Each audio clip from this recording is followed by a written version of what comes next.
নমস্কার, বেঙ্গলি পাকশালায় তোমাদের সকলকে স্বাগত। আজকে অতি পুরনো একদম সাবেকি একটা রেসিপি তোমাদের সাথে শেয়ার করব। আজকের দিনে এই রেসিপিটি সত্যিই লুপ্তপ্রায়, তবে যেহেতু মা দিদিমাদের রেসিপি তাই এই রেসিপির স্বাদের কোনো তুলনাই হয় না। গরম ভাতের সাথে জাস্ট দারুণ লাগে খেতে। তবে এখনও কলকাতায় কয়েকটা নামি দামি রেস্তোরাঁতে এই রেসিপিটি কিন্তু আমরা অর্ডার করলেই পাই। তবে আজকে আমি রেস্টুরেন্টের মতন করে না, আমার ঠাকুমা যেভাবে বানাতেন আমি সেইভাবে বানিয়ে দেখাবো কচু পাতায় চিংড়ি ভাপা রেসিপি, একদম অভিনব পদ্ধতিতে। চলো তাহলে রেসিপি শুরু করা যাক। কচু পাতায় চিংড়ি ভাপা বানানোর জন্য আমাকে কিন্তু কচু পাতাটা কিনতে লাগেনি, কারণ বাড়ির সামনের উঠানে এইরকম কয়েকটা কচু গাছ বেরিয়েছে। তো যেহেতু আজকে খুব বেশি পাতা লাগবে না, মানে ওই 5-6টা পাতা হলেই আমার এই রান্নাটা হয়ে যাবে, তো সেই জন্য ভাবলাম যে বাইরে থেকে আর কেন কিনবো, এখান থেকেই পাতাগুলো তুলে নিই। তো পাতাগুলো দেখো আমি তুলে নিয়েছি, আর এরই সাথে দেখো গাছেতে বেশ কাঁচা লঙ্কাও হয়েছে। তো কাঁচা লঙ্কাগুলো কিন্তু ভীষণ ঝাল, তাই ভাবলাম যে যেহেতু কচু পাতায় চিংড়ি ভাপা আর একটু ঝাল ঝাল হলেই বেশি ভালো লাগবে, সেই জন্য গাছ থেকে কয়েকটা লঙ্কাও তুলে নিচ্ছি। আর লঙ্কাগুলো দেখো ফ্রেন্ডস, এই লঙ্কাগুলো কিন্তু গাছের নিচে ঝুলে থাকে না, মানে লঙ্কাগুলো উপরের দিকে উঠে থাকে। লঙ্কাগুলো দেখতে কালো হলেও দারুণ ঝাল। তো লঙ্কাগুলোও তুলে নিয়েছি, 5-6টা লঙ্কা তুলে নিয়েছি, আর এখানে মোটামুটি ওই 6টা কচু পাতা নিয়েছি। এখন কচু পাতাগুলোকে ভালো করে আমরা ধুয়ে নেব। যদিও গাছে হয়েছে, বাড়ির সামনের গাছে, তাও পোকামাকড়, এই বর্ষাকালে বিভিন্ন রকম পোকামাকড় গাছে পাতাতে উঠে থাকে, তো খুব ভালো করে কিন্তু ধুয়ে নিতে হবে। খুব ভালো করে ধুয়ে নিয়েছি, আর তোমরা দেখতেই পাচ্ছ যেহেতু কচু পাতায় জল থাকে না, জল দাঁড়ায় না, আর আমি ধুয়ে নিয়েছি বলে কিন্তু বোঝাই যাচ্ছে না যে পাতাগুলোকে খুব ভালো করে ধুয়ে নিয়েছি। আর এটা হচ্ছে দুধ কচু পাতা। কচু পাতা দেখবে অনেক রকমের হয়, তবে এই কচু পাতা দিয়ে রান্না করলে তবেই স্বাদ বাড়ে। আর এই কচু পাতা রান্না করলে কিন্তু গলাও ধরে না বা গলা চুলকায় না। এবার এখন যেটা করব সেটা হচ্ছে কচু পাতার পেছনের যে একটু শক্ত ডালের অংশটা, সেটাকে আমরা বাদ দিয়ে দেবো, কারণ এই ডালের অংশটা কিন্তু আমরা রান্নাও করব না, এটা শক্ত থাকে, তাই এই ডালের অংশটা কিন্তু অবশ্যই বাদ দিয়ে দিতে হবে। প্রত্যেকটা কচু পাতার পেছনে এই যে শক্ত ডালের অংশ, সেটাকে প্রথমে বাদ দিয়ে দেবো। এবার অন্যদিকে এখানে আমি নিয়েছি 300 গ্রাম চিংড়ি মাছ। চিংড়ি মাছের পিঠের দিকে যে কালো সুতোর মতন একটা নোংরা থাকে, তো সেটাকে ভালো করে পরিষ্কার করে চিংড়ি মাছটাকে ভালো করে ধুয়ে নিয়েছি। এখন চিংড়ি মাছের মধ্যে লবণ আর হলুদ মাখিয়ে আমরা কিছুক্ষণ রেখে দেবো, মোটামুটি 5 থেকে 10 মিনিট। অন্যদিকে একটা মশলা রেডি করে নেব। সেই জন্য একটা গ্রাইন্ডিং জারের মধ্যে দিয়ে দিচ্ছি আমি বড় চামচের 1 চামচ পরিমাণে হলুদ সর্ষে, আর বড় চামচের 1 চামচ পরিমাণে কালো সর্ষে। কালো সর্ষে আর হলুদ সর্ষে আমি সম পরিমাণে নিয়েছি। অল্প সামান্য লবণ দিয়েছি, আর এখন সর্ষেটা আমরা সুন্দর করে পাউডার করে নেব। সর্ষে জল দিয়ে পেস্ট করার আগে যদি একবার পাউডার করে নিয়ে তারপরে যদি জল দিয়ে পেস্ট করা হয়, তাহলে পেস্ট সুন্দর হয়, আর পেস্ট কিন্তু তিতও হয় না। এরপর দেখো আমি এই সর্ষে গুঁড়োর মধ্যে দিয়ে দিলাম গাছের তোলা কাঁচা লঙ্কা আর নারকেল কোড়া। এখানে আমি ফ্রেশ নারকেলটা ব্যবহার করেছি, যদি তোমাদের হাতের কাছে ফ্রেশ নারকেল না থাকে তাহলে তোমরা ডেসিকেটেড কোকোনাটও ব্যবহার করতে পারো। এখানে আমি নারকেল কোড়া দিয়েছি মোটামুটি বড় চামচে 3 টেবিল চামচ। এবার এই বাটা মশলাটা যাতে একদম স্মুথ হয়, সেই জন্য আমি এখানে 1 চামচ সর্ষের তেলও দিয়ে দিলাম, আর দিয়েছি 3 টেবিল চামচ জল।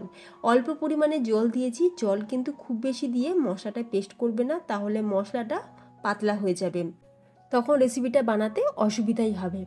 আর দেখো মশলাটা আমি খুব সুন্দর করে পেস্ট করে নিয়েছি, আর মশলার টেক্সচারটা দেখো ফ্রেন্ডস কত সুন্দর, একদম স্মুথ পেস্ট কিন্তু আমাদের রেডি হয়ে গেছে।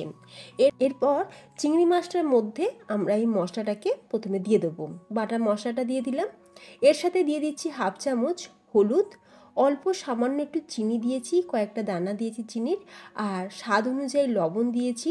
মনে রাখতে হবে আমরা কিন্তু মাছের মধ্যেও লবণ দিয়েছিলাম। আর এবার আমি দিয়ে দিচ্ছি কাচ্চিঘানি মাস্টার্ড অয়েল। ঝাঁঝালো সর্ষের তেল ছাড়া এইসব ভাপা জিনিস কিন্তু একদমই টেস্ট আসে না, তো সর্ষের তেল দিয়ে খুব ভালো করে মাখিয়ে রেখে দিলাম। এরপর কচু পাতাগুলো আমি একটা বাটির মধ্যে কচু পাতাগুলোকে এইভাবে সাজিয়ে নিচ্ছি।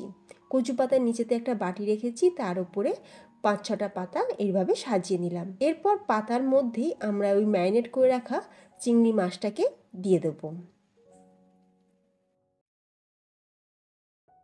পুরো চিংড়ি মাছটা দিয়ে দিলাম। এরপর এর ওপরে একটু সর্ষের তেল আর কয়েকটা লাল পাকা কাঁচা লঙ্কা ওপর থেকে দিয়ে দেবো। এবার যেটা করব সেটা হচ্ছে আমরা কচু পাতাটাকে মুড়ে নেব। ঠিক আমি যেরকম ভিডিওতে দেখাচ্ছি সেইভাবেই আমরা কচু পাতাটা মুড়ে নেব। আমি কিন্তু সুতো দিয়ে বাঁধবো না, এইভাবেই রাখবো। আচ্ছা, এবার দেখো যেটা করতে হবে সেটা হচ্ছে গ্যাসের ওপর কড়াই বসিয়ে দিয়ে দিয়েছি এখানে বড় চামচে 2 চামচ সর্ষের তেল। তেলটা গরম হয়ে যেতেই ফোড়নে দিয়ে দেবো 1 চামচ কালো জিরে। এখন কালো জিরেটা একটু ভালো করে ভেজে নেব আর সর্ষের তেলটা কড়াইয়ের চারিদিকে ভালো করে একটু লাগিয়ে দিচ্ছি। এরপর আমরা কচু পাতার যে পুরলিটা আমরা বানিয়ে রেখেছিলাম চিংড়ি মাছ দিয়ে, তো কচু পাতার এই পুরলিটা আমরা বসিয়ে দিলাম কড়াইয়ের ওপর। আমি মুখটা বাঁধিনি, কচু পাতার মুখের অংশটা আমি বাঁধিনি। তো আমি কি করলাম, ওপর থেকে একটা প্লেট বসিয়ে তার উপরে একটা ভারী এইরকম একটা ছোট একটা জিনিস রাখলাম আর তারপর আমরা কড়াইয়ের লিডটাকে বন্ধ করে দিলাম। এবার চাপা দিয়ে আমি এটাকে 5 মিনিট লো ফ্লেমে এইভাবেই রান্না করব। 5 মিনিট পর ঢাকনাটা খুলে এখন আমরা কি করব, আমরা এটাকে উল্টে দেবো। তোমরা নিশ্চয়ই দেখতেই পাচ্ছ কচু পাতার এই সাইডটা দেখো ভাপেতে কিন্তু বেশ অনেকটা নরম হয়ে গেছে। আরও একটুখানি সর্ষের তেল দিয়ে দিলাম, দিয়ে এই সাইডটাও আমরা ভালো করে কুক করে নেব। আবারও আমি চাপা দিয়ে এই সাইডটা 5 থেকে 6 মিনিট ভালো করে কুক করে নিচ্ছি। এরপর কিন্তু এখন কিন্তু আমি আর প্লেট চাপা দেবো না, কারণ কচু পাতাটা আমাদের ভালোভাবে সেট হয়ে গেছে।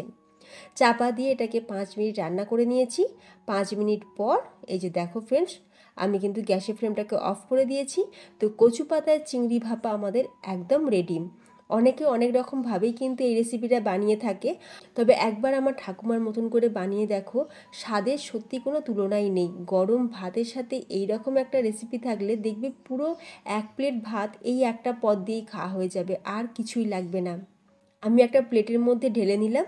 এবার পাতাটা সরিয়ে আমি তোমাদের দেখাচ্ছি।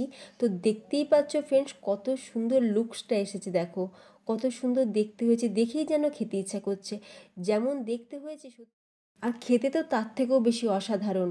একটা চিংড়ি আমি তোমাদের তুলেও দেখাচ্ছি, চিংড়িটা দেখো কত সুন্দরভাবে কুক হয়েছে। দারুণ সুস্বাদু কচু পাতার চিংড়ি ভাপা রেসিপি তোমরা অবশ্যই একবার বাড়িতে বানিয়ে দেখো, আর বাড়িতে বানালে আমাকে কমেন্টে অবশ্যই জানিও তোমাদের কেমন লাগলো। আজকের রেসিপিটি ভালো লাগলে আত্মীয় স্বজন বন্ধুবান্ধবের মধ্যে রেসিপিটি শেয়ার করে দিও, যাতে তারাও খুব সহজেই একদম কম সময়ে এই অসাধারণ স্বাদের রেসিপিটি বানিয়ে খেতে পারেন।